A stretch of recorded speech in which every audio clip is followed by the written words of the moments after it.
It's the 23rd of December.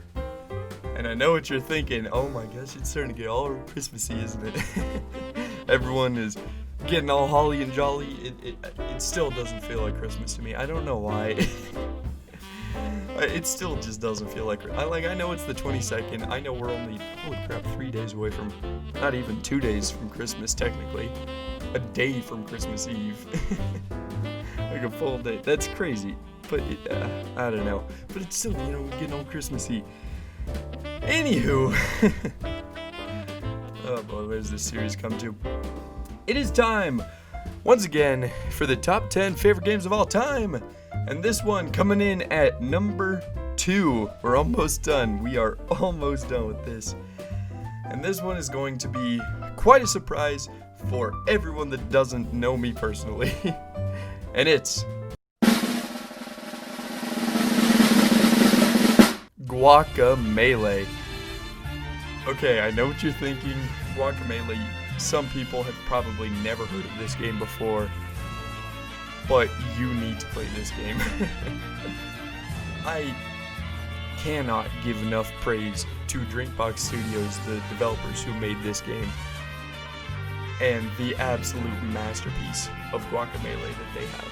I mean, this game is so amazing. I think one of the best parts about it is that the game is hard. I mean, the game is very difficult, but it trains you as the game goes on, and it raises up the difficulty with your training, so that by the time that you get to the final boss, it's not nearly as hard as it was.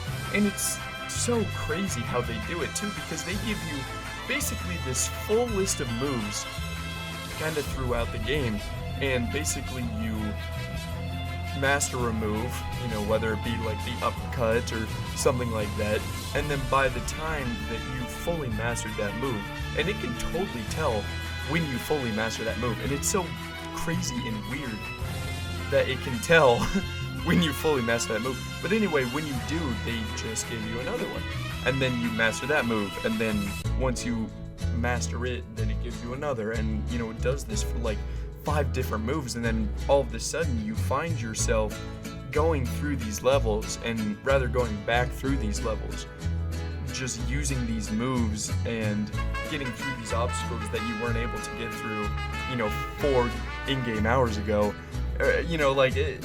It's just the level of difficulty ramps up perfectly with the rest of the game, and there are people that can speedrun it, but it's like impossible to speedrun, because at least your first time around, because you don't have the moveset, and being able to use the moves as efficiently as you should be able to, and as you honestly have to in order to face some of the final bosses.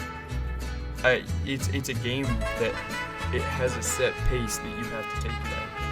And I know that that's really weird for video games, but honestly, it's really nice, and it's just awesome. Also, the music, oh my goodness gracious me, oh my, that music.